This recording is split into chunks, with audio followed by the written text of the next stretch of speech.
नमस्कार, आप देख रहे हैं न्यूज़ एट 5 और आपके साथ मैं हूं शिल्पा। दिल्ली में घर खरीदने का इंतजार कर रहे लोगों के लिए राहत की खबर है। डीडीए 12,000 फ्लैट्स की स्कीम लेकर आ रहा है। अक्टूबर अंत यानी दिवाली के आसपास ये स्कीम लॉन्च होगी। इनमें 10,000 फ्लैट 2014 में लॉन्च हुई स्कीम के हैं, जो कि अभी तक भरे नहीं हैं, जबकि 2,000 फ्लैट्स ऐसे हैं जो दूसरी स्कीम्स में अभी तक खाली पड़े हुए हैं। ज्यादातर फ्लैट्स रोहिणी, द्वारका, नरेला, वसंत कुंज में हैं। स्कीम में जो फ्लैट होंगे उनमें 10,000 फ्लैट LIG यानी एक बेडरूम होंगे। ग्राहकों को एप्लीकेशन मनी के तौर पर 1.5 लाख रुपए चुकाने होंगे, जबकि MIG फ्लैट के लिए 5 लाख रुपए देने होंगे।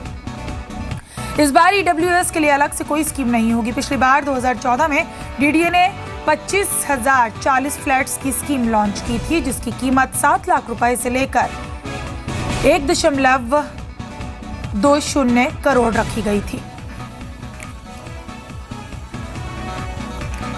और रमेश नकवी इस वक्त हमारे संवाददाता हमारे साथ जुड़ रहे हैं। रमेश, DDA की स्कीम के बारे में क्या जानकारी?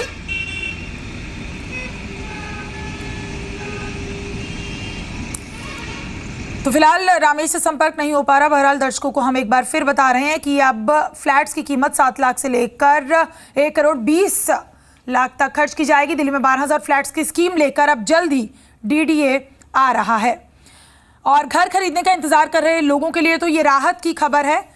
12,000 फ्लैट्स की स्कीम DDA लेकर आएगा। अक्टूबर अंत यानी दिवाली के आसपास ये स्कीम लॉन्च की जाएगी और इनमें 10,000 फ्लैट्स 2014 में लॉन्च हुई, हालांकि स्कीम के हैं, पुरानी स्कीम के, और अभी तक जो नहीं भरे हैं, जबकि 2,000 फ्लैट्स ऐसे हैं जो दूसरी स्कीम्स में अभी तक खाली पड़े हुए हैं।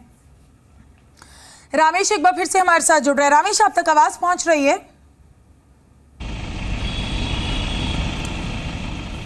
तो फिलहाल रामेश से संपर्क नहीं हो पा रहा, लेकिन ये जो फ्लैट्स हैं, ज्यादातर फ्लैट्स रोहिणी, द्वारका, नरेला और वसंत कुंज में हैं। स्कीम में जो फ्लैट होंगे उनमें 10,000 फ्लैट्स LIG यानी एक बेडरूम होंगे। ग्राहकों को एप्लीकेशन मनी के तौर पर 1.5 लाख रुपए चुकाने होंगे, जबकि MIG फ्लैट के लिए 5 लाख रुपए देने होंगे। और इस बार EWS के लिए अलग से हालांकि कोई स्कीम नहीं होगी। तो DDA निकालेगा 12,000 घरों की लॉटरी और दिल्ली वालों के लिए DDA का ये बड़ा तोहफा अक्टूबर अंत में आएगा। तो DDA का है ये दिवाली गिफ्ट दिल्ली वासियों के लिए। MIG फ्लैट के लिए एप्लीकेशन मनी के तौर पर 5 लाख रुपए देने होंगे। 12,000 फ्लैट्स की स्कीम लेकर आ रही है DDA अक्टूबर अंत में। EWS के लिए हालांकि कोई फिलहाल स्कीम अलग से नहीं होगी। चलिए रामेश के पास चलते हैं।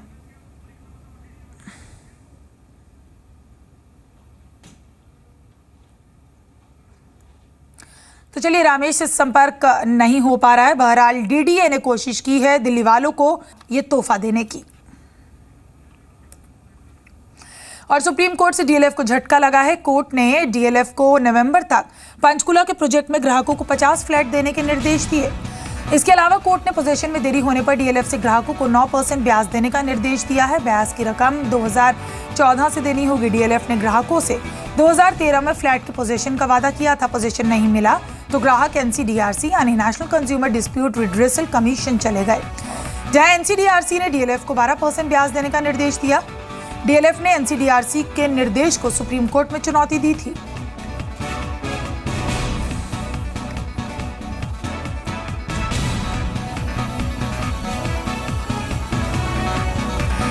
रियल एस्टेट रेगुलेटर कानून के बाद भी बिल्डर्स की धोखेबाजी जारी है। पहले बायर्स को घर नहीं देना और जब मामला सुप्रीम कोर्ट पहुंच जाता है तो बिल्डर फंड नहीं होने की बात कहकर पैसे लौटाने से इनकार कर देते हैं। ऐसे ही एक मामले में यूनिटेक के बाद अब पार्श्वनाथ ने भी बायर्स को पैसे लौटाने से इनकार कर दिया है।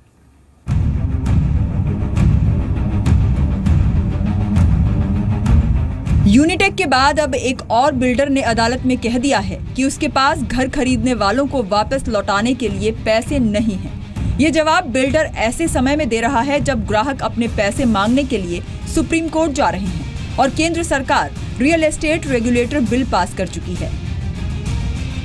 लेकिन बिल्डरों की सीना जोरी तो देखिए कि ये बायर्स को ना तो घर दे पा रहे हैं और अब पैसे वापस करने के लिए भी तैयार नहीं है। ताजा मामला दिल्ली से सटे गाजियाबाद के पार्श्वनाथ एक्सोटिका प्रोजेक्ट का है, जिसके 70 बायर्स रिफंड के लिए सुप्रीम कोर्ट पहुंचे थे, लेकिन बिल्डर ने कोर्ट को बताया कि पिछले वित्त वर्ष में उसे 400 करोड़ रुपए का घाटा हुआ है और उसके पास लौटाने के लिए पैसे नहीं हैं। हालांकि सुप्रीम कोर्ट के डंडे के बाद बिल्डर ने कहा है कि वो 12 महीने के अंदर प्रोजेक्ट पूरा करने की कोशिश करेगा। आपको बता दें कि नेशनल कंज्यूमर डिस्प्यूट्स रीएड्रेसल कमीशन यानी NCDRC ने पार्श्वनाथ के एक्सोटिका प्रोजेक्ट के 70 बायर्स को 12% ब्याज के साथ पैसे वापस करने का निर्देश दिया था, जिसके बाद मामला सुप्रीम कोर्ट में पहुंच गया था। इससे पहले कोर्ट ने यूनिटेक को निवेशकों को 15 करोड़ रुपए लौटाने का आदेश दिया था। कोर्ट ने गुरुग्राम के सेक्टर 70 की विस्टा सोसाइटी में ग्राहकों को फ्लैट में देरी पर ये रकम जमा करने का आदेश दिया था। कोर्ट ने कहा था कि जो ग्राहक रकम वापसी चाहते हैं उन्हें वापस किया जाए। सुप्रीम कोर्ट ने 38 ग्राहकों की याचिका पर यह आदेश दिया था। यूनिटेक ने भी रकम वापसी से हाथ खड़े कर दिए थे।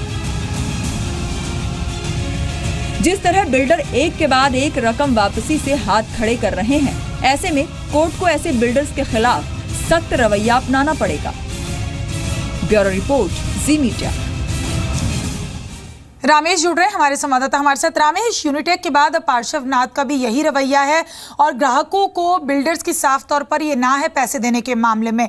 अब इस पूरे मसले पर जो होम बायर्स हैं उनका क्या कहना है?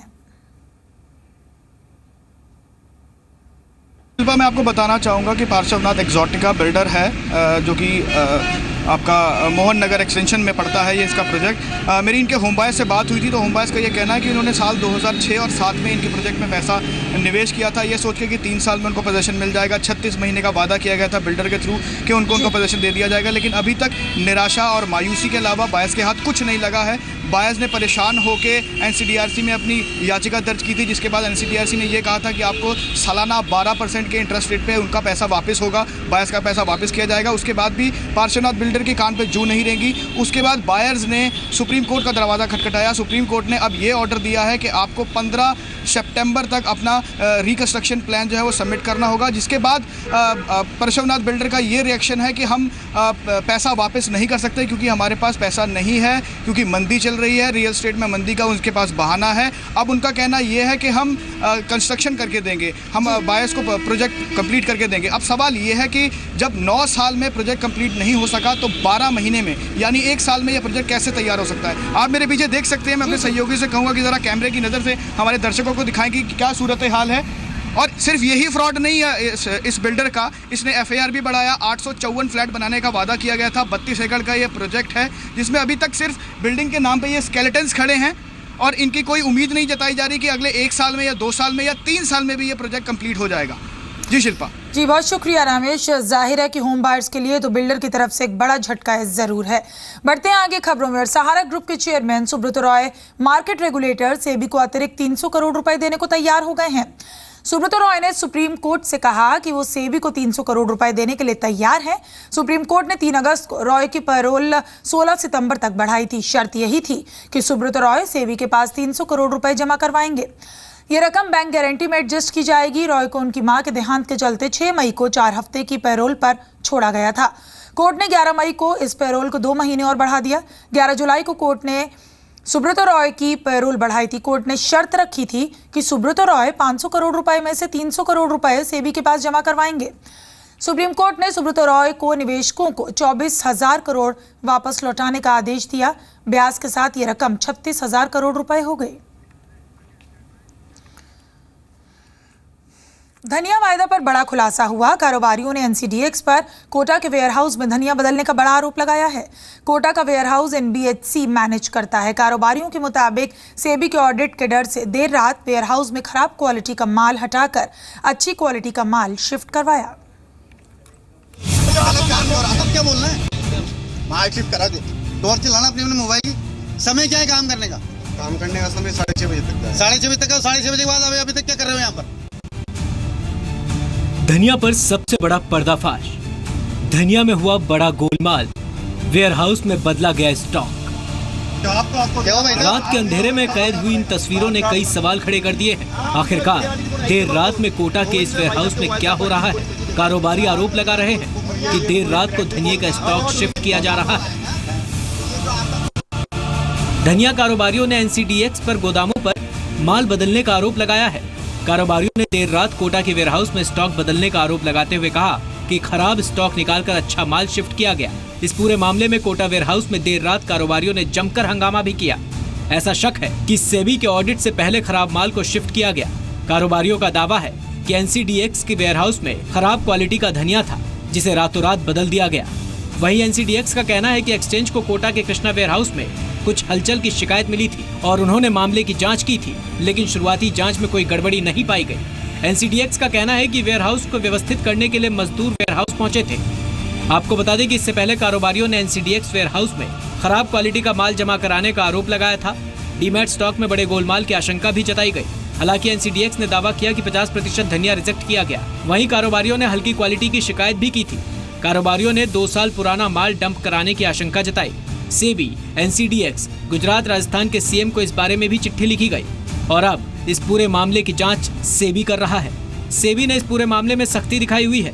धनिया और कॉटन की जांच के लिए गुजरात, राजस्थान में सेबी की टीम ने सैंपल इकट्ठे किए। गड़बड़ी पाए जाने की सूरत में सेबी कड़ी कार्रवाई की तैयारी में है।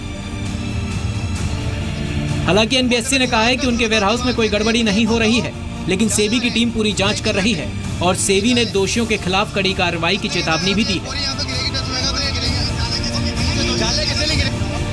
ब्यूरो रिपोर्ट, जी मीडिया।